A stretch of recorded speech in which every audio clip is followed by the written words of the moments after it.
For anger, loving kindness. Oh, those correlations were Probably had a mentioned. What was the one you grandmother said for pride? oh, that was a weird one. I don't know if you mentioned it. I did. Okay. That was a. They're sitting around Wait, the what was the last one? It's like rainbows and gossip about others. And then, yeah, it's just like the woman about her dress. Oh yeah, we're loving it. Yeah. So you did that. Put it back.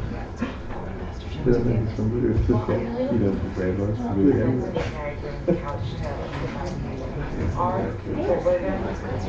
you really didn't like each other. It's not laughing. I just can't put my finger on it at the moment. Yeah, but it was something that composite, analyzing the composite. That's probably why I probably didn't understand.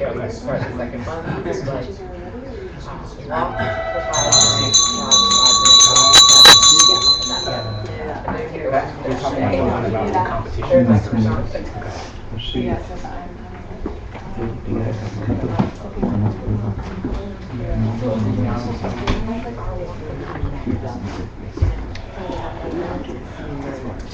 You said one day?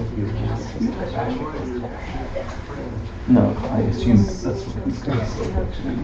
So it's prepare to meditate.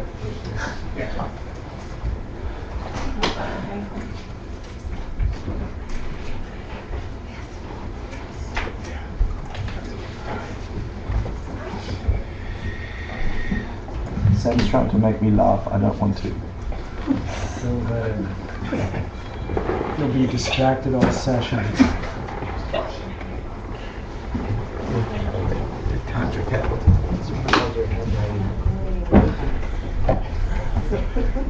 You're gonna hang on that word.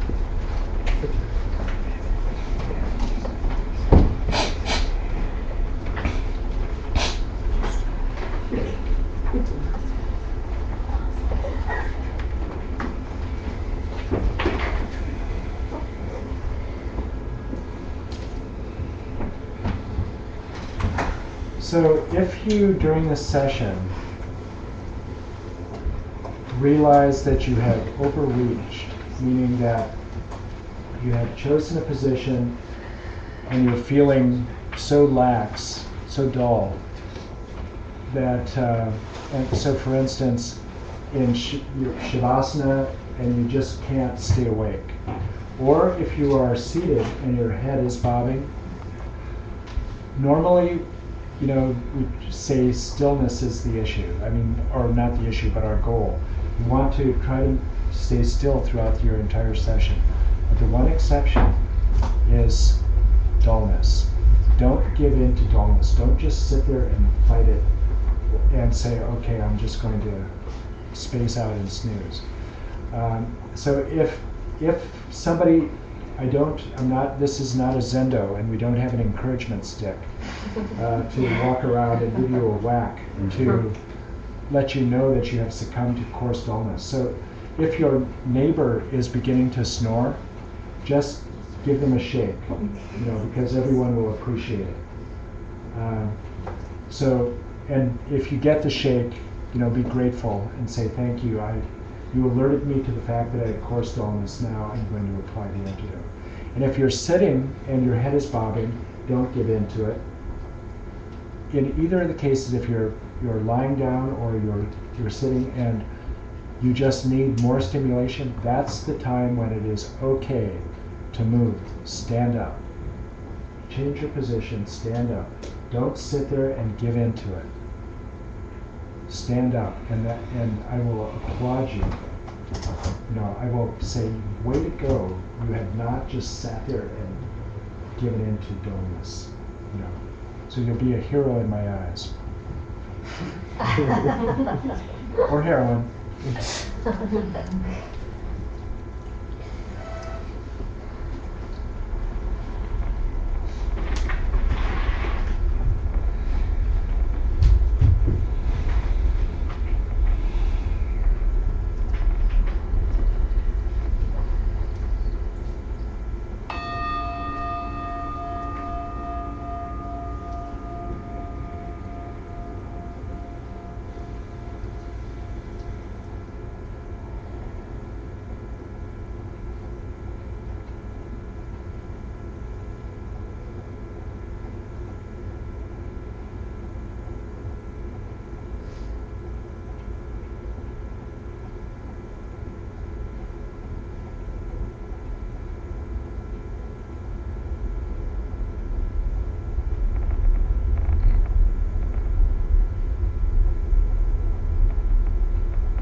Why don't you just take a couple of minutes to stretch, relax, use the restroom if you need, but we won't take a real break, but just get comfortable and we'll do one more session.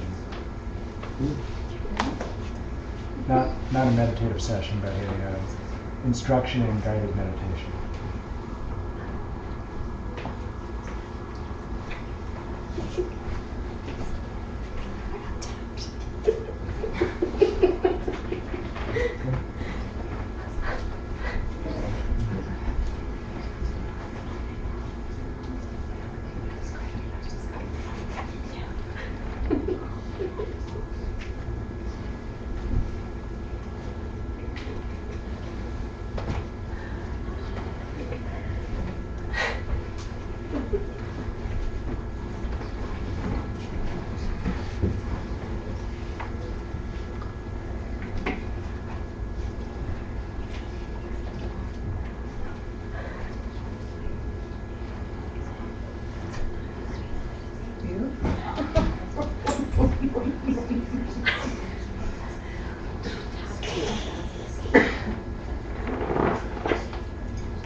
Whatever, they gotta get a deal.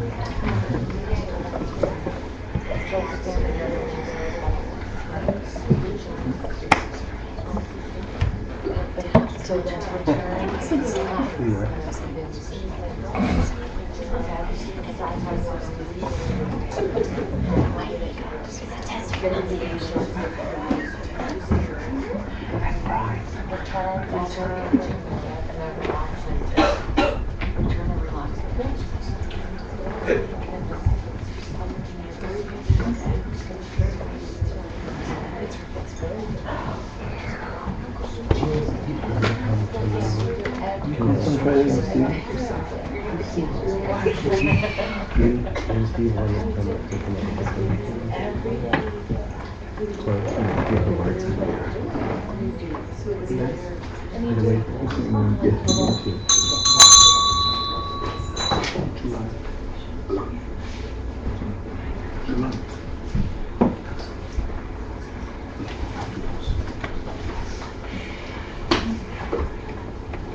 So let's talk now about the problem of Asanga. I never realized that Asanga had a problem. Or what's the problem with the Sangha? This is something that would only be a problem for Alan Wallace, I'm sure. All schools of Buddhism agree that when you actually achieve shamatha, it will be on the basis of a mental image. Right? Maybe this is why Gelugpas, I've had discussions with scholars, where did this, because all of the Buddhist canon talks about the breath, where did this kind of proscription come into the Gelugpa practice of dealing with the mental image? And varying, interesting discussions on that. But the scholar didn't tell me this, but perhaps it's because when you achieve shamatha, it will be on the basis of a mental image, so why not start with a mental image? Yeah, it may seem, aside from the fact that it's very difficult and hasn't worked much for many people apparently.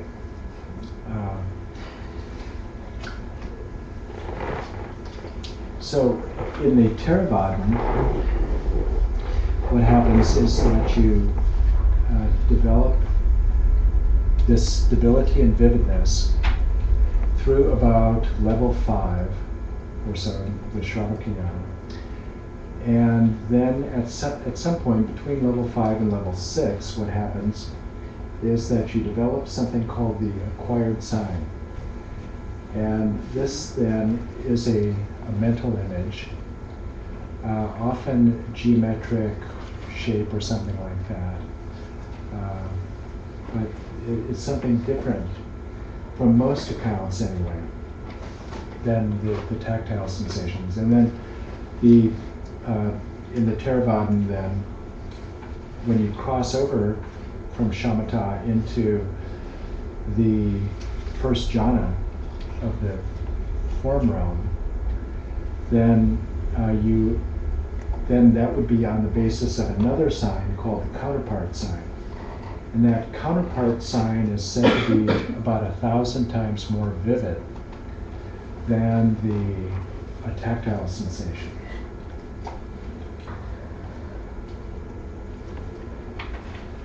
The Mahayana agrees also. Every Mahayana commentator agrees. When you reach shamatha, it will be on the basis of a mental image. So what about Asanga? So Asanga, remember, he is the final word. Whenever you are discussing method in the Mahayana, if you're arguing over wisdom, all you have to do is invoke Arya Nagarjuna and debate sealed. If you're arguing or debating over method, all you have to do is invoke Asanga and final word. So Asanga never mentions the acquired sign, he never mentions the counterpart sign, all he mentions is the breath. What's going on there? How is this great figure, how do we reconcile this, that Asanga only talks about the breath? Yet everyone knows that when you cross from the desire realm into the first stage of the form realm, or get access to it anyway, it can't be on the basis of a tactile sensation because senses withdraw there. So it really won't have any traction. It won't mean much in that stage. So something has to happen. What is the Sangha talking about? Why doesn't he talk about or mention a shift to the mental anywhere? What's going on? This is the problem of a Sangha. And I've only ever heard, it's only ever been a problem for somebody who knows shamatha, like Alan. Is it because the breath is a mental image? Hold on.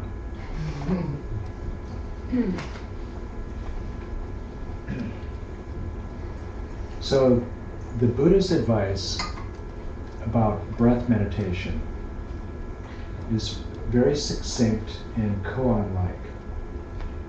In the Pali Canon, and this is found also in the Kangyur of the Mahayana.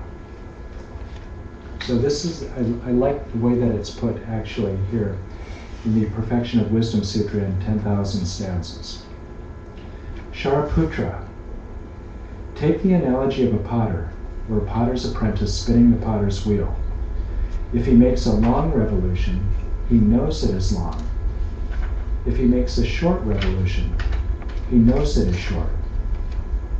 Shariputra, similarly, a bodhisattva, a great being, mindfully breathes in and mindfully breathes out. If the inhalation is long, he knows the inhalation is long.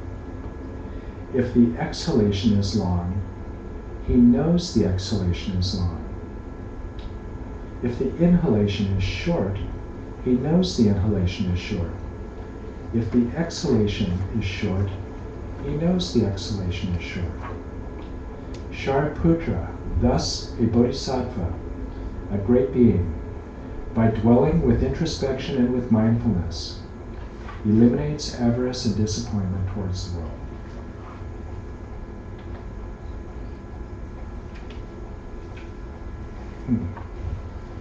Could that be a clue to the problem of Asanga?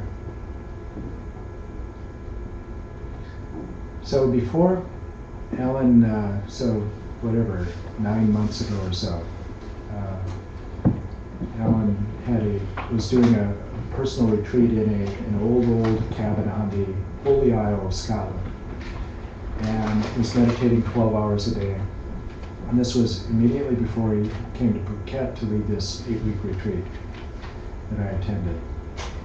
And so one of the first sessions there, he gave us this practice, the first time he had ever taught it. And this, I think, really is an extraordinary practice that I describe as a bridge technique between attention and awareness. So Alan discovered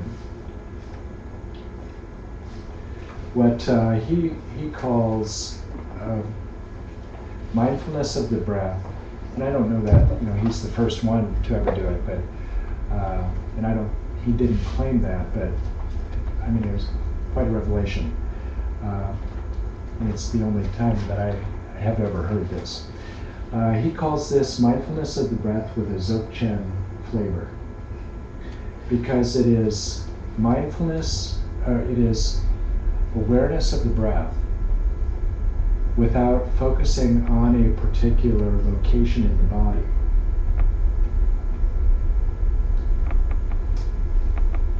So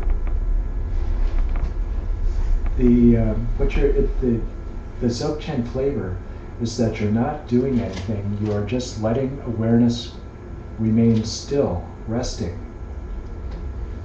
And what it is illuminating, this awareness is illuminating, is fluctuations or sensations of the breath.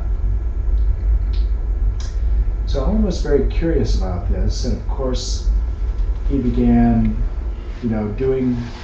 checking things out as soon as he came out of retreat. So he contacted his friend and colleague, Stephen LaBerge, at Stanford University, who's one of the world-leading experts on lucid dreaming. And they have collaborated a lot in the past on, leading workshops and retreats together. So it was basically LaBerge who invented, before LaBerge's research, lucid dreaming was thought to be just a fiction, that it was not really a dream phenomenon. And then he proved in his research, laboratory research, that this is really an existing phenomenon, and it can be trained and it can be observed.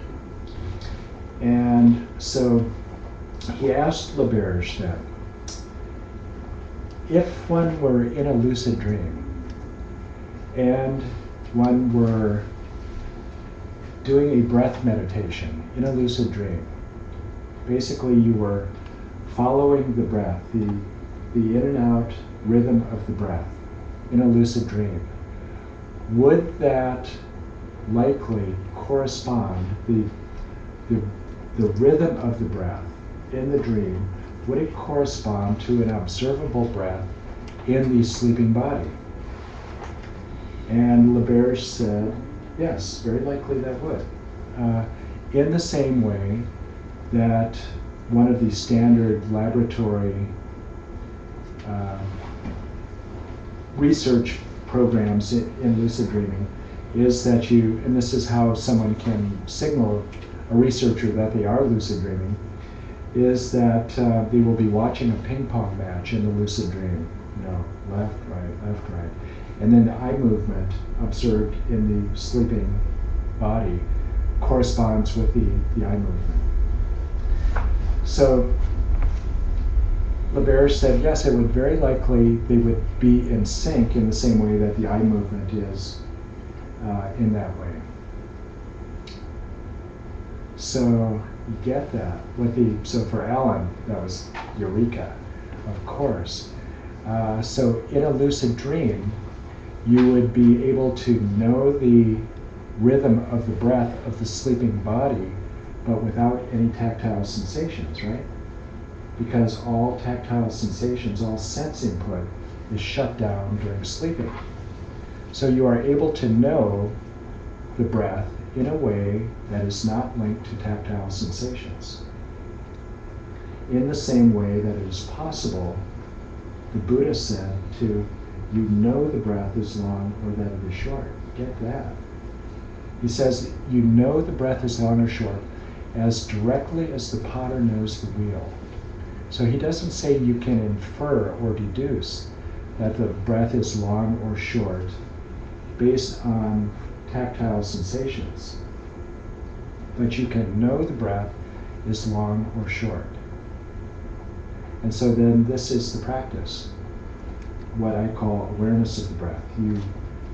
It is a bridge technique for moving from using, so the bridge is that you are using the breath still. That we've become, let's say we were doing this now, this is the second month of a retreat, and you've become very familiar now with this focused, selective attention on the breath.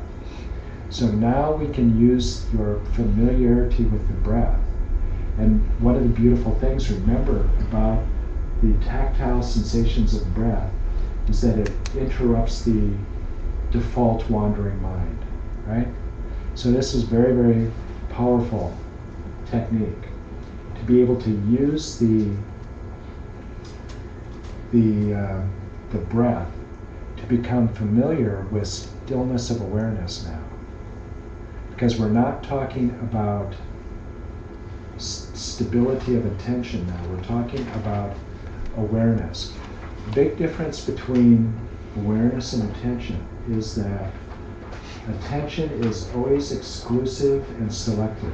You are focusing on one thing, taking it out of context, examining it closely, excluding everything else. So that's the way that we add the mute switch to that default wandering mind, to those the incessant chatter. Shut up, will you? I'm just going to turn you off. Because it's impossible for that to be operating while I'm focused on tactile sensations. So the attention is always selective and focused. Awareness is open and receptive. It is capable of being aware of a number of things, actually. And this is part of what its job is, actually, as the right hemisphere of the brain. It is able to perceive a lot of different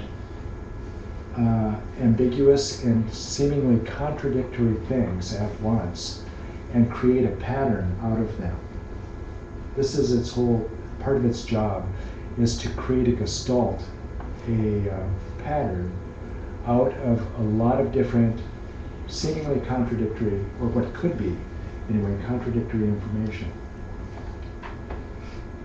So it is a parallel processor, in terms of computer language, it would be a parallel processor rather than a serial processor.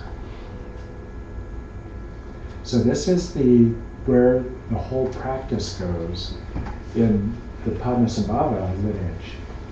Once you have, taken care of the ruminating mind, that's basically just your, making the mind serviceable to enter these higher practices of awareness where you can really begin to be aware of, for instance, the breath, without focusing on a single location.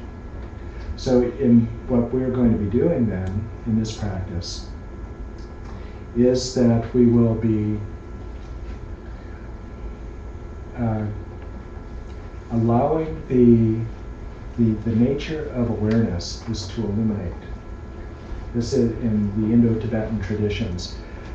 Consciousness, which is synonymous with awareness, has two qualities. It illuminates and it knows. And so the illuminating quality is what allows appearances to appear, basically. It is, you could say broadly, or, it's like a light that is shining on something in a dark room.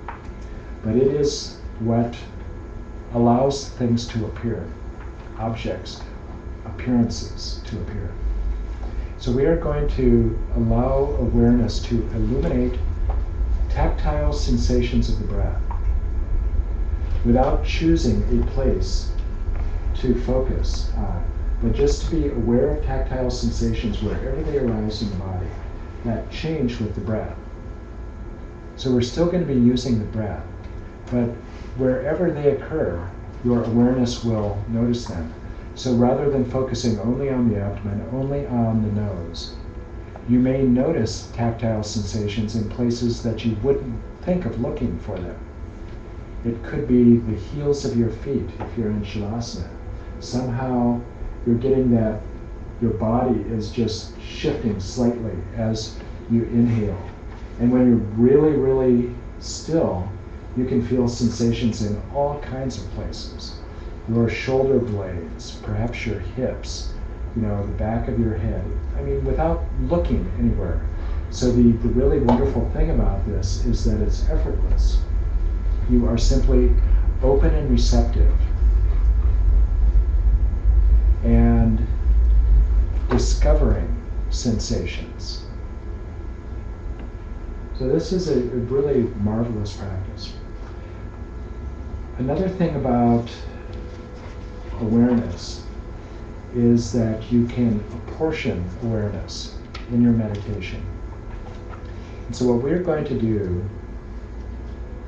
is to apportion our awareness, and this is the apportionment that Alan suggested. 80%, give 80% of your awareness. Allow it to illuminate the stillness of your awareness. With 80% of your awareness, the stillness of your awareness, 20% of your awareness is illuminating tactile sensations of the breath.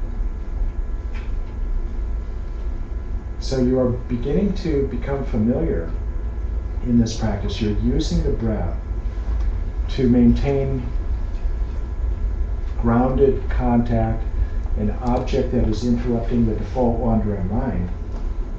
But what you are primarily aware of is the stillness of your awareness. What does that mean? It means that you are not grasping on to any appearance. You are just remaining an impassive witness, allowing awareness to illuminate without entering into any of these particular appearances. As my Dzogchen Lama Gangteng Tukul Rinpoche from Bhutan says, who is one of the most eminent Dzogchen figures in Bhutan, the leader of the Pema Lingpa lineage.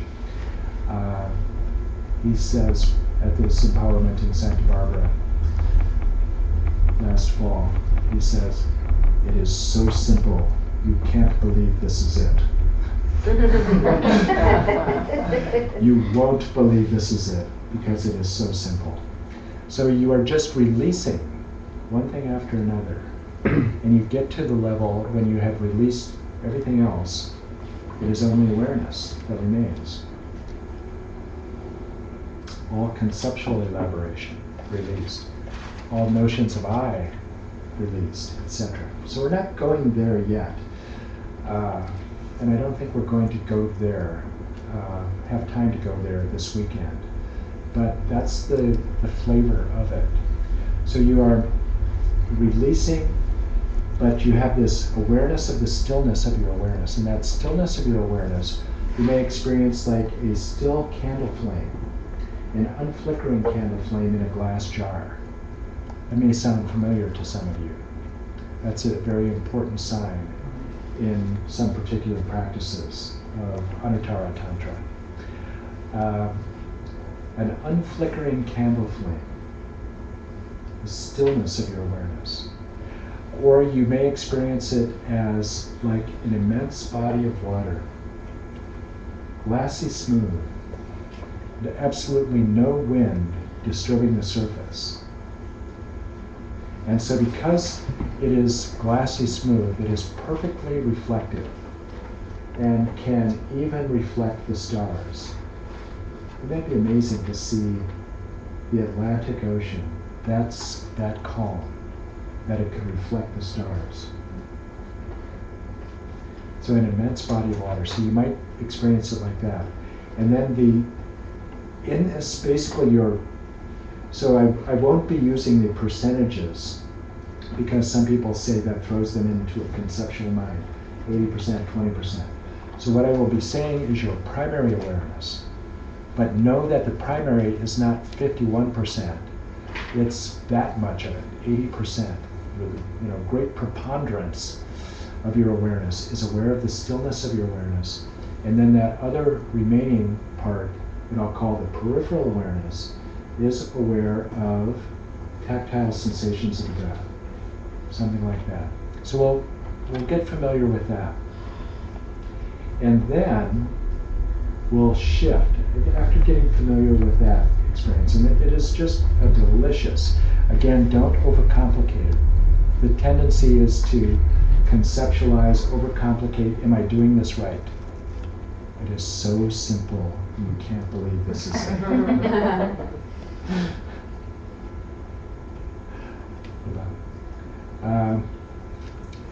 And then what we are going to do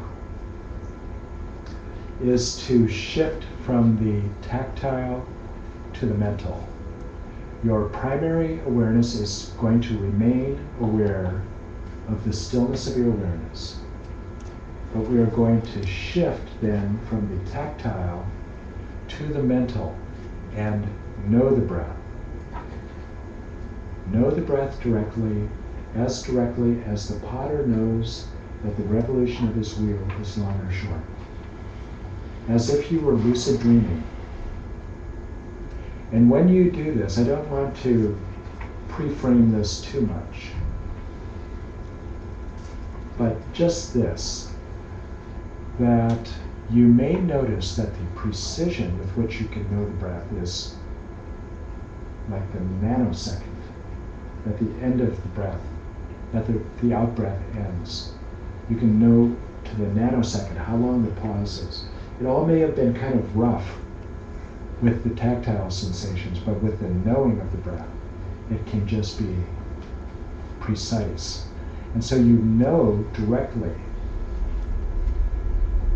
because you know the beginning and the end of each breath. You just know the breath is long or short. It's not a deduction, or you don't have to conclude rationally, etc. It's just immediate knowing, non-conceptual knowing. It's really preconceptual knowing. And one last percentage. If you because this can be so, the stillness, the serenity of this can be so extraordinary that you could begin to feel, and it's going to, a natural product of this would be vividness, of awareness. You will just could notice tremendous vividness. And if you begin to notice a little bit of laxity, it will be very noticeable, because it is that you just notice that erosion of your vividness. All you need to do then at that point is, Alan says, give 5% of the 20% to the explicit knowing of the in-breath. Right? Remember that? The in-breath is correlated with clarity. So he says, just give, so that small amount of adjustment is what we're talking about. 5% of the 20% that is focused, that is knowing the breath, just give a bit of that to knowing the in-breath. And that will just set you right back into that sweetness of vividness, stillness and vividness. It sounds a little like 80%, 20%, 5%. And then the first time I did it, it was like, wow, that's it exactly. And it's, I don't know, it just seems to work. That's exactly it, the 80-20-5. Meaning basically the great preponderance, a bit of, and then a small bit of. Something like that. So let's do that meditation then. And you can do that either in Shavasana. So Shavasana, what you will notice if you are up to it, if you're not feeling drowsy now, the awareness meditations are really, you'll depend on relaxation. I mean, you really have to be the more deeply relaxed you are, the more you are going to be able to enter this awareness. But don't do it if you're going to start snoring.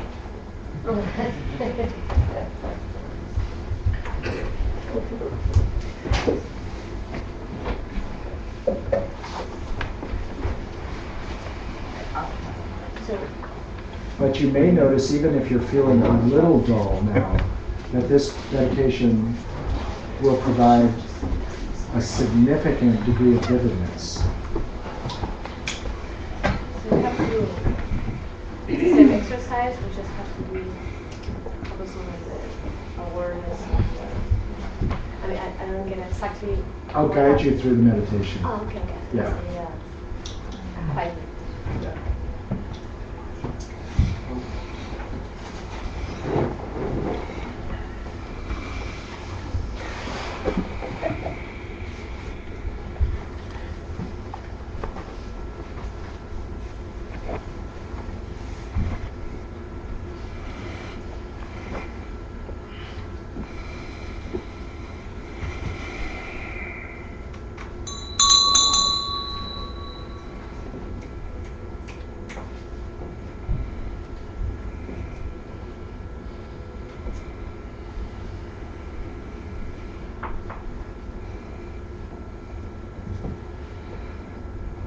The nature of awareness is to illuminate.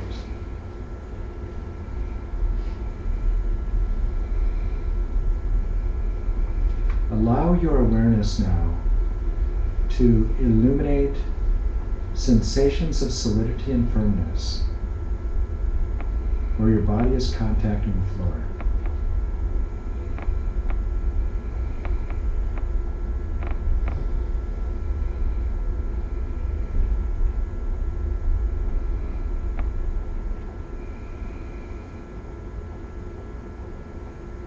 Your awareness is illuminating tactile sensations.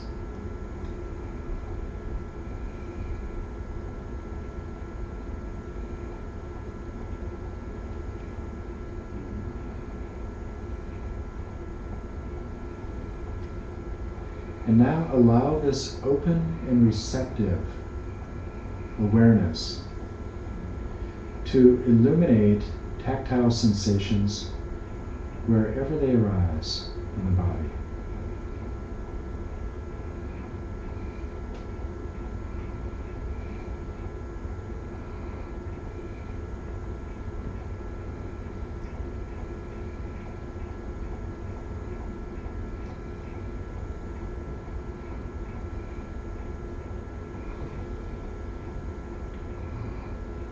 And if you notice any sensations of tension or pain that are eliminated, allow them to self-release in the light of your awareness.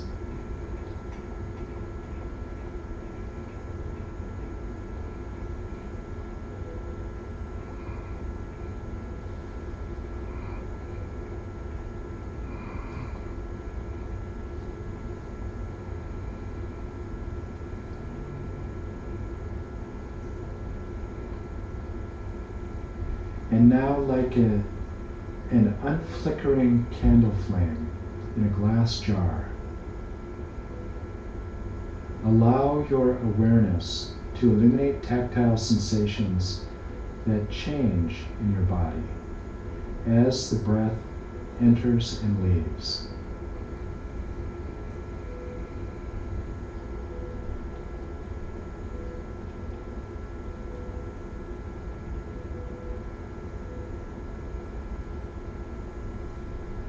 Your awareness is open and receptive, very willing to be surprised.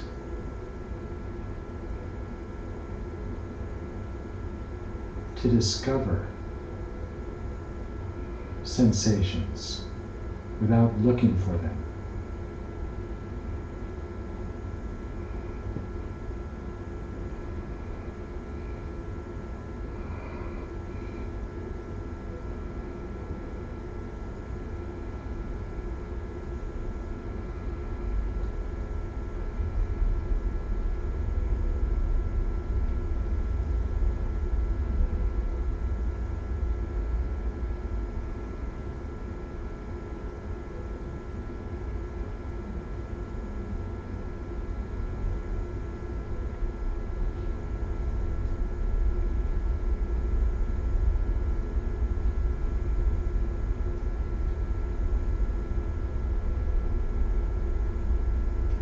And now maintain a peripheral awareness of these tactile sensations of the breath. And give your primary awareness to the very stillness of your breath. Of your awareness. Let your awareness be primarily aware of the stillness of your awareness. That it is not in motion, that it is not turbulent.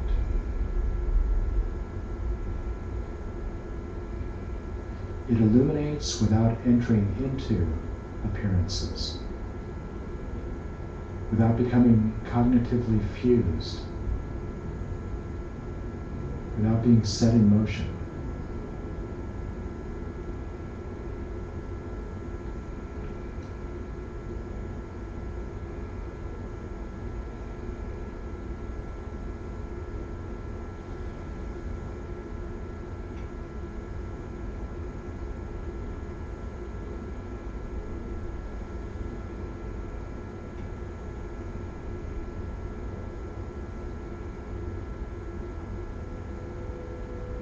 Let your primary awareness illuminate itself, the still quality of awareness.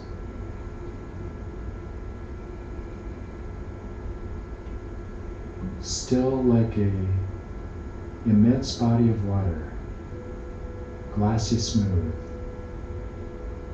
perfectly reflective, without the slightest turbulence.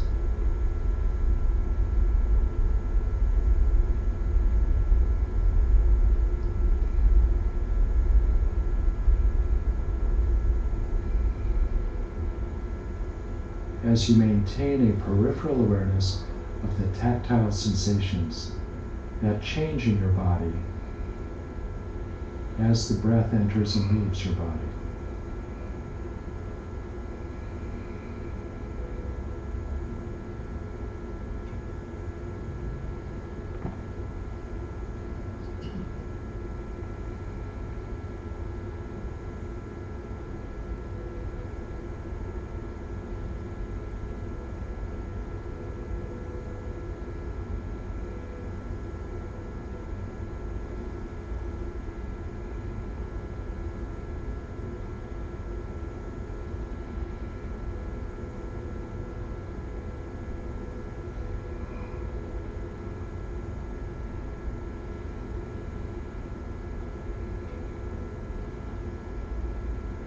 And now, as you maintain the primary awareness of the stillness of your awareness, shift your peripheral awareness from the tactile to the mental domain, and simply know the breath directly.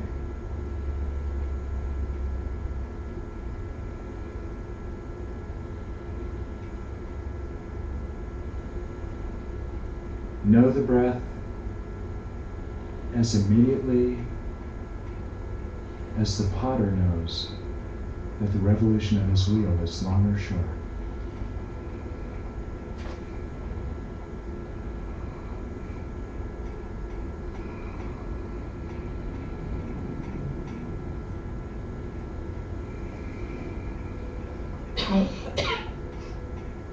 If your awareness is beginning to feel lax, beginning to lose its vividness,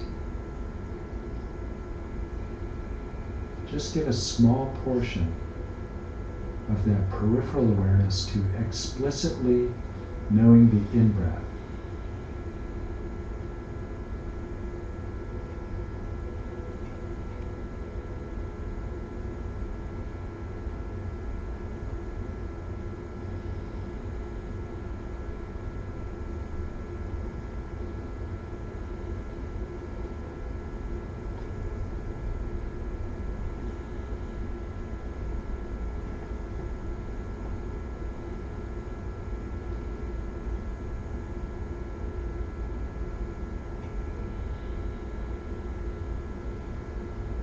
As you maintain the stillness of your awareness in that glassy, calm surface, you may experience knowing of the breath as minor fluctuations in the stillness of that surface, like the skittering of a water bug across a glassy, smooth pond.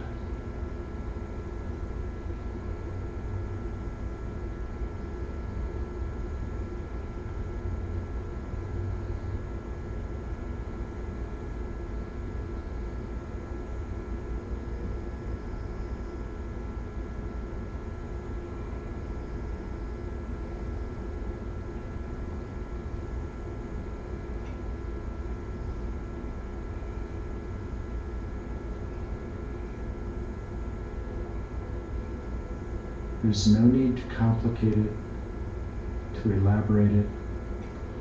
It is so simple.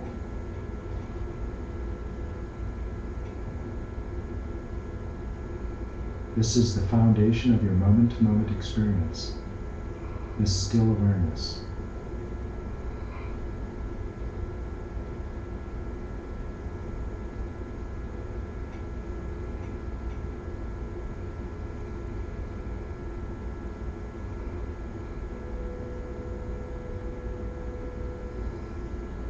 If your awareness has been shanghaied, release your grasp on the distracting object. Rejoice, and loose it again. Return to that stillness.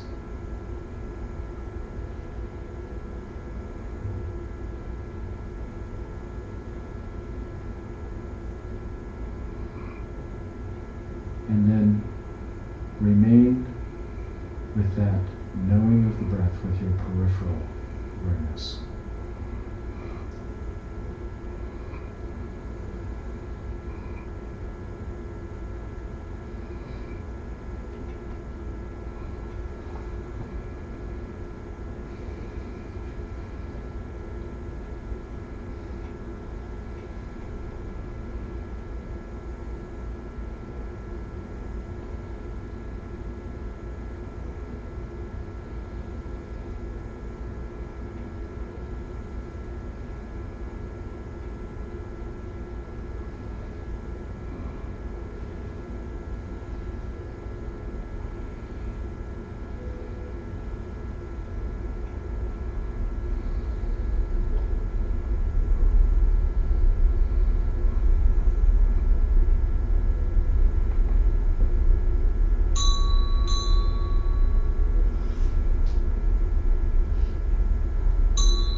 brief comments or questions about that? I find it difficult to identify what awareness is. I guess, am I just immersed in it, or is it something that's like point outable, separate from the objects that it eliminates? Oh, definitely. Yeah. I suppose I don't know where to look. Because you're overcomplicating it. And it is that simple. I mean, it is release everything else and what remains. The sheer fact that you are aware. It's that simple. So the awareness illuminates, and the reason that you will know for certain that it is knowable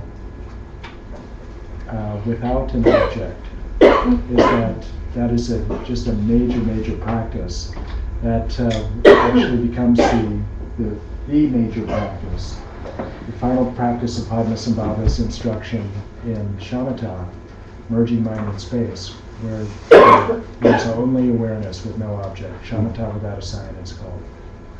So you become very familiar then with the fact that the awareness is not the object. It's like the sky in which the clouds appear, for instance. So it just becomes really familiar with practice. When you were saying about the water that's still, the ocean, I saw that. Are you supposed to see it? Or are you supposed to feel it? Yeah, I don't understand what I was doing. It's only a metaphor. But when you said it, I saw it. Yeah. Yeah, So I is had that that- experience too. I I don't kept have- having mental, like a visual experience. Like the in my- candle I saw. Are you supposed to see it?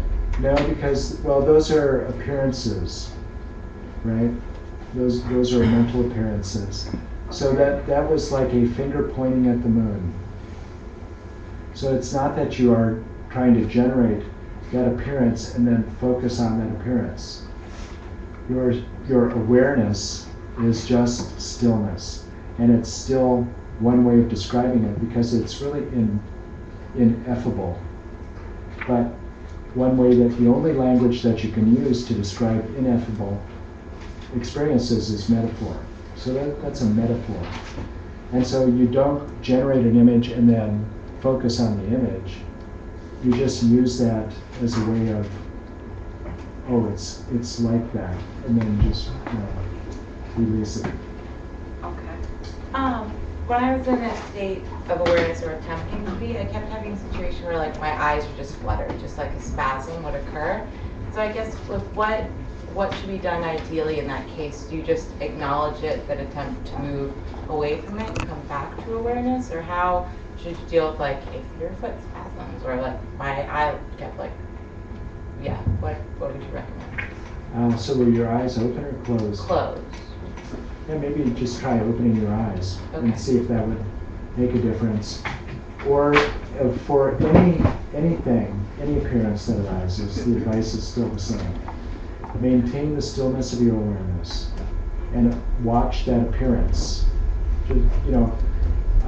without entering into it. And what you will notice is that it changes.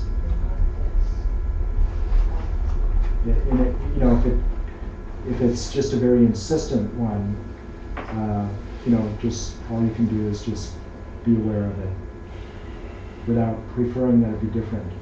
That's where we'll really go tomorrow. It is all these movies coming up and down, going back, like movies, like it's like scenes and moments. Like I am aware they're happening. Like they come and go. I don't even like recognize the people in the image. It's so weird. It was just like, and suddenly I'm like, oh, let me sleep, and then I come back, and it's like I come back to the awareness of the breathing, or I'm aware of like breathing here. Yeah. So was your appearances, and then awareness go. vivid at the time, or was it lax and almost sleeping? In this last one, Yeah. it was dull, like easy will go to dullness. But the silent one, it was great. I was like, I couldn't believe I was completely like, and things coming up, but I was very aware, like I could come back to the breathing. Yeah. So it sounds like maybe what you were experiencing in the last one, where you were very lax, could have been hypnagogic images. That's Oh, what? the hypnagogic. Maybe you weren't here when we were talking about that right after lunch. Oh, So that's right. hypnagogic images are like dream images that occur while you are just about to fall asleep. Yeah. And there is a Gotcha. flood of these images, but they're different than dream images. A lot of them, because with dream images, there's usually a narrative attached, and these can just appear random. A flood of random images, and then one image is not connected to the next.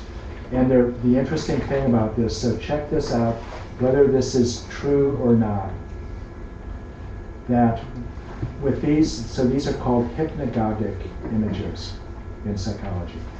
And check out to see whether it's true or not, that unlike with dream images, in dreams, there is always a dream persona, a dreamer, a dream self, who is the experiencer of the dream. And that's not the case with hypnagogic images. There's no sense of self in the hypnagogic images. Just a very interesting difference. But there's, it's that and the randomness of the, like you said, I didn't even recognize who that was. It, it's just like this flood of random No images. control, Yeah. So that was probably laxity. Oh, okay. Yeah. That's another question. So there are two things that happen when both when I meditate and when I'm about to fall asleep.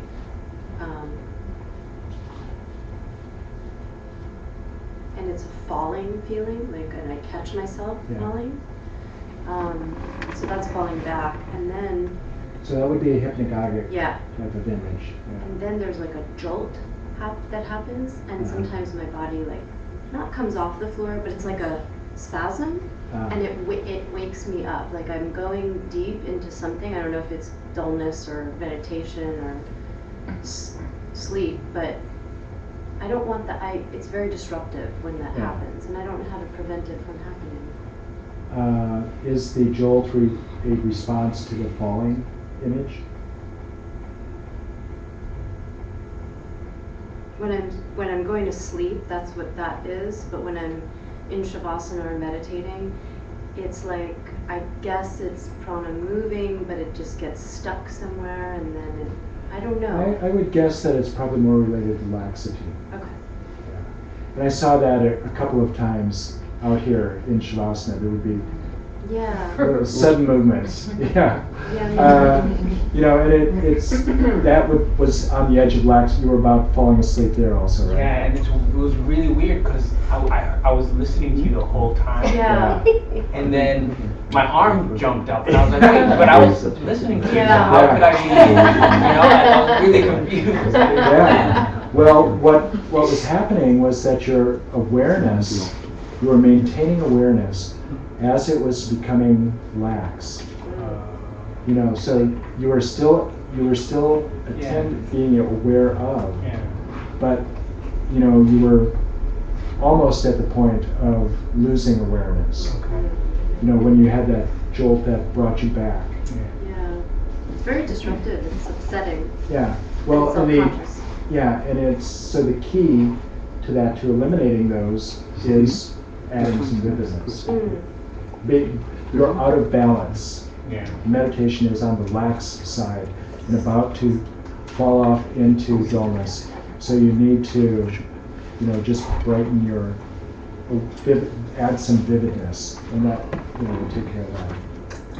So I think we had better wrap up, and tomorrow, then we will get into some very exciting terrain, because there are, remember, more.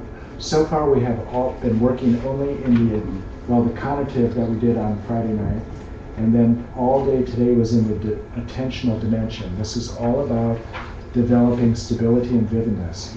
This meditation, whew, all still about shamatha. Tomorrow we are going to begin to employ shamatha, the stability and vividness of awareness, now to get into some really interesting things.